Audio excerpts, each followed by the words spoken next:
होनहार स्कॉलरशिप्स के फंक्शंस में, कभी लैपटॉप्स के फंक्शंस में, कभी वैसे बच्चों से मिलने। लेकिन मैं एक बात बताऊं आप सबको कि आज जो फीलिंग मुझे यहाँ आके हुई, वो फीलिंग मुझे आज तक कभी नहीं हुई।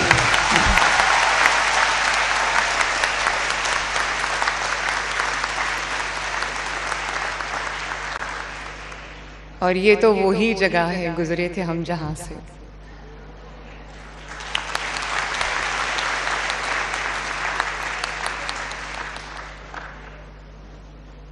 बहुत पुरानी बात लगती अब तो, 1989 एंड 90 आई वाज हियर। मैं एफएससी कर रही थी यहाँ से। उसके बाद मैं चली गई मेडिकल में। My mother wanted me to be a doctor, लेकिन I never wanted to be a doctor. तो अपनी वालदा के कहने पे मैं चली तो गई, लेकिन साल बाद उन्होंने मुझे कहा कि बेटा तुमने जो करना है तुम वो करो। फिर मैंने मास्टर्स किया इंग्लिश लिटरेचर में।